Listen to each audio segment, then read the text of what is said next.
What makes you stand out from other candidates? So I think that's something that makes me stand out from other candidates is that I've had the opportunity to work in emergency medicine as an EMT and in family medicine as a medical assistant. And both of these opportunities just to work in a variety of different fields and see the different types of medicine that people can provide has allowed me to definitely know that this is the field I'm meant to go into with this unique experience and just having the ability to see patients in different settings, whereas when I work in family medicine, I'm able to actually get to know my patients, see them on a regular basis, compared to emergency medicine. I don't get to see my patients often, and we kind of just have to leave them at the hospital, and there's not really any necessary closure. So just having the ability to work in both fields has really been something really unique for me. I think for me, something that stands out other than academic drive and perseverance would be experience in caregiving roles and empathy. So my grandfather suffers from Parkinson's disease, so I've been able to work with him firsthand and experience like working with someone that affects you more personally and you have a personal connection to. So understanding how that relationship can be affected and having empathy for patients and their family. How do you work in a team environment? In a team environment, I'm very attentive to other people's opinions and ideas, and I'm able to listen to people's ideas while giving my input as well. I like to have constructive criticism. I don't ever like to be disrespectful. I feel like I'm very inclusive with my group setting, and I also take initiative with groups to make sure that we are completing things collectively and all have equal parts to make sure that we're all completing things in a cohesive manner. In a team setting for me, I tend to kind of step up as a leader to make sure that people are staying organized, but also not be overbearing so that people feel like I'm, telling them what to do and whatnot. I try to make sure the environment is a very positive and safe one, that everyone feels welcome sharing their opinions, and so that we can have that collaborative team aspect. But I'm very much strong about organization, so leading in that kind of way, making sure everyone knows what their role is and how we can best work together with our different strengths and maybe things that we struggle with. And so just keeping the team on track and making sure everyone has a role and we get accomplished what we need to get accomplished. If you could change something about yourself, what would it be and why? One thing I would change about myself is that I struggle to see projects as something that's long-term. I like to see them as one chunk that I need to conquer at one point in time. So this typically leads to procrastination for me because I see it as one task to check off the list where it needs to be broken up into different parts. So recently I've been working on study plans and project plans to make sure I break up the work to allow me to get the best quality of work that I can do in a longer period of time, so it doesn't all lead up and push against that deadline, so I'm rushing through the project. If I could change something about myself, I would probably change my indecisiveness. Oftentimes it is difficult for me to make a decision because I see good things in both opportunities that I'm given, and sometimes it's difficult for me to make a choice. However, I feel like I've been working on it through making things quicker, and instead of dwelling on the fact that I picked the decision, I just stick with the decision, and whatever will come will be good for me because I made that decision. Who is a person you look up to and why? A person that I look up to in my life is my mom, and although that might seem like a basic answer, I feel like my mom has very giving qualities, and that shows through her job. And so she works at a high school, and she actually created a wellness program from the ground up. And so she was initially hired basically as your average gym teacher, and she didn't settle in something that she wasn't feeling fulfilled in, which is a quality that I admire about her. And so she took initiative and found her passion for wellness. Took some courses and ultimately built this program that allows students to have a free period in their day where they can explore the other 6 dimensions of wellness other than just intellectual wellness in the school setting. And now she facilitates that program, which has been kind of expanding throughout different schools throughout the nation. And so what I really admire about her is how everything that she does is something to give for others and to better others' lives. And she also doesn't settle for something that isn't fulfilling for her. A person I look up to is my boss, Mike Mulcahy. I really look up to him because he's another person in my field, and I just see how well he does the job. The job of athletic training is so well-rounded. You have to care for the whole person, not just their physical needs or their mental needs. So I really see him care about his athletes, and his athletes will come to him about any issue. It doesn't matter if it's family issues, injuries, anything. I just see how much he cares and how well he shows his athletes how he cares, and I would really love if I could be a physician like him one day.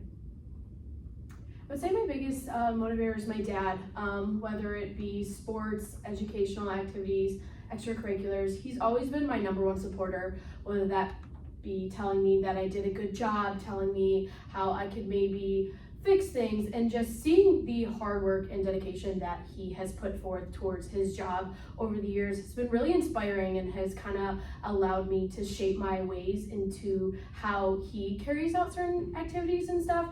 And for example, just in like sports, like I played soccer all throughout my life, traveling out of state each weekend, and sports come with a lot of ups and downs and challenges and injuries, and he has always been the person to pick me up through those experiences.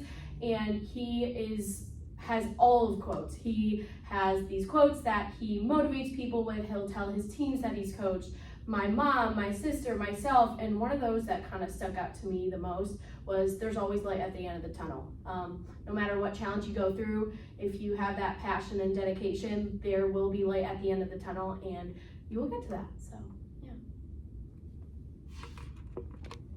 What motivates you to go into this field? So what motivates me to become a physician assistant is that I first found out about PAs, I think it was about my sophomore year of high school when we had to do a research project, and I knew I didn't want to be a doctor or a nurse. I feel like I also just wanted something unique for that project. And then since then I kind of always just said, yeah, I kind of just want to be a PA. But then through actually doing more research and learning exactly what a physician assistant is, I have learned that this is something that I really do want to do in my life.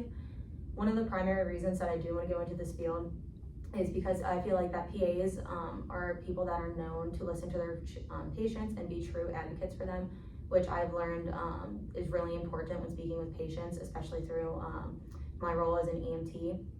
And just the whole idea of being a PA and the values that PAs do embody are something that is very similar to the values I do currently have in my life as well. I also just knew that being a doctor was not going to be for me because I do have a commitment to continue education, and the PA field does allow this through being able to switch specialties. So whether I want to work in the ER, family medicine, pediatrics, a physician assistant does have the opportunity to continue learning throughout their lifetime. I want to go into physical therapy initially because my mom went through physical therapy and found at her clinic that she was doing her PT at, they needed a rehab aide. So I started working there and continued to work at that clinic for 4 years and just completely fell in love with it. I was super lucky that I worked there my senior year of high school when I was still deciding what I wanted to do. And I was able to get that firsthand experience by talking to the physical therapists around me and just knowing that what the day-to-day looked like was super awesome. And getting to know those patients and have those relationships with them was something super important to me. And then I came to college and joined a pre-physical therapy club where the staff advisor discussed how he worked in early intervention physical therapy, and it checked all my boxes, and I decided from there on out that's what I wanted to specialize in. So I want to go into athletic training because of the all-around healthcare that it provides. You get to see your athletes grow throughout the years. You might have them for only 1 year, but you might have them for up to 4 because I'm going to go into collegiate athletic training. And you get to see these people develop personally. You get to see them go through the hard times. You get to see them go through the good times. And in terms of healthcare, I love being able to care for them all around. I'm passionate about mental health. I've gone through many projects with this organization that I'm a part of, as well as physical health. I'm working on my EMT so that I can be able to care for these emergency situations that I have to be ready for, but then also just getting to do the day-to-day rehab, the day-to-day, like, good and bad. It's just the all-around care that I really want to go into. What experiences have been the most influential in getting you to where you are today?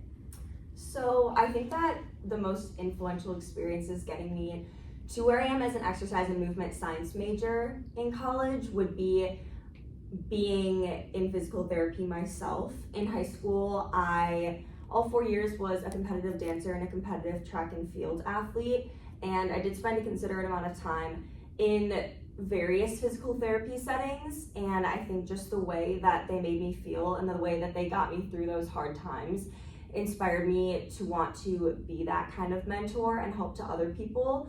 And science classes just always kind of stuck with me the most. I thought that was most interesting. So I kind of went into college wanting to do a physical therapy track, but also just had my mind open to kind of whatever. And I think what has influenced me the most to now wanting to pursue graduate school for physical therapy would be my experience in the cadaver labs for anatomy. I think that just how interesting it is to me, and learning about the muscles, being in all of these classes and having that hands-on kind of aspect in the lab has shown me that I really am passionate about that. And then as well, being a group fitness instructor since freshman year, I think that has a lot of crossover with physical therapy in the interpersonal skills, and it kind of gives me a little bit of a taste for what it would be like to work one-on-one or in a group setting with people, giving them exercises, giving them feedback, watching them grow, and that has just solidified my love for physical therapy.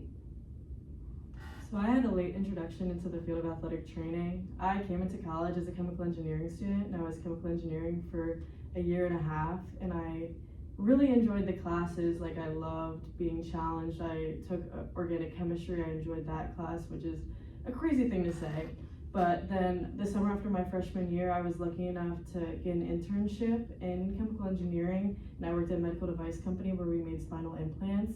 And I loved the work, I loved the challenge, but I knew I was missing something, and I wasn't sure what that was. And I began to realize it was patient interaction.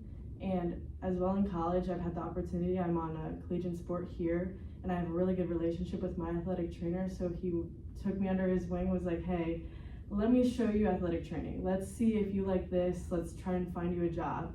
And since then, I've fallen in love with the field of athletic training. I worked under him for a season. I worked with him with men's soccer. I got to travel to the NCAA tournament to help with on-field coverage. And even through my hard work, I was not necessarily given a promotion, but I was able to switch and be with our biggest team on this campus. I work with the men's basketball team now. And I've met so many different athletic trainers. I've got to help with the first four. I've done so many things, and just everything I've seen through these decisions has made me realize that athletic training is my end goal. It's my vocation. It's what I'm meant to do. How do you deal with and receive criticism? I think with criticism, a big thing to keep in mind is your mindset. I think realizing that if people care enough about you and they're willing to give you criticism in order for you to improve, that says a lot in itself. And I also think just having the mindset of always being willing to grow and being able to change and better yourself is something awesome, especially when it comes to the healthcare field. I think you should not go into healthcare if you're not willing to be a consistent learner and always learning new things and challenging yourself in that way. So I think criticism is an awesome way to learn and change in better ways. I would say in terms of criticism, I feel like it's a big aspect of both reflection and adaptation, whether that be in a certain class setting where you don't necessarily receive the grade that you want to, or you're a part of an organization and you plan out the whole event and something doesn't go your way. It's about kind of looking at that situation and kind of analyzing, okay, what did I do? What can I do better? And how can I allow for myself and others around me to kind of also get that feedback? And then in terms of kind of giving feedback, I feel like it's important to kind of emphasize just the aspect of learning. We're all here to learn, whether that be in school or going into our whatever future career aspirations that we have, and just knowing that we are here to kind of support each other in learning and through our growth, and that will kind of help us set us up for the future so we can all succeed in the end. Tell us about a time when you had a conflict and how you worked to resolve it. Last summer, I worked as a rehab technician at an outpatient physical therapy clinic, and there were multiple times when I encountered patients who were either in too much pain or were too tired to do the exercises or stretches that were on their initial plan. So I think this scared me at first, just kind of realizing that I kind of had to take matters into my own hands and not always run back to the physical therapist and ask them questions as they were already working with another patient. So I think this really helped me to build my confidence by giving the patient a new or modified exercise in order to help them through their session and in order for them to have the most productive session while also not pushing them to the point of being injured or uncomfortable. So I think this was a conflict that I encountered many times, but I think that over the course of time, my confidence grew a lot with this, and it taught me a lot about how resilient I was able to be in this setting. I work at a doctor's office, and we are in charge of taking multiple doctors' patients back throughout the day. And there's multiple days or occurrences where we were understaffed, and the people that take the patients back, there were not enough of us to take patients back. So I had to communicate with the nurses and the doctors themselves to make sure that they were able to take patients back that might have had less patients for the doctors that day, and we just collaborated and figured out a system to make sure that all the patients were getting back and seen effectively throughout the day. What does DEI mean to you, and how does it apply to your field? I think DEI is a really awesome concept, especially when it applies to physical therapy, which is the field that I would like to go into. I think DEI is really accepting people where they're at, no matter what their age, race, gender, ability level is, just really accepting people where they're at and seeing how you can be an integral part of having them grow as people. When you think of physical therapy, there's always going to be people who come in of all different ages, and shadowing in various different settings like pediatrics, oncology, and many different settings. I think that you encounter a lot of different people, and I think just meeting people where they're at in their journey and walking alongside them to their finish line is something that's super awesome, and having no judgment when you meet someone is really important in order for them to feel comfortable as people are coming in a very vulnerable state. So just having that open mindset and concept of DEI is very important, especially in all healthcare fields, but especially physical therapy. To me, DEI is allowing people from different backgrounds to get the resources to take advantage of opportunities given to them. For me specifically, I want to work in early intervention, so working with kids with disabilities, and DEI plays a major role in that. We work one-on-one with the families. During my time in my internship, I was able to see how those plans kind of work out in real time and see how we are able to provide resources and show the families different opportunities that their child could have so that they get the best outcome, not only from their physical therapy and their mobility needs, but also a lot of times there is a cognitive aspect to it, and providing them with the help that they need so that they can best succeed going forward in the future is something super important. What questions do you have for us about our program? So I have two questions. My first is going to be, as professors, is there anything that might not be as a parent, maybe on your website or through tours, that you believe that your students have learned from your program that kind of makes it unique? And my second question is, what initiatives does your program have to continue supporting your students while they start clinical rotations? All right, and then my question is kind of following up with her second one. What kind of mentorship programs do you have in place and support systems for your students, especially in more demanding times of the program, such as the clinical rotations?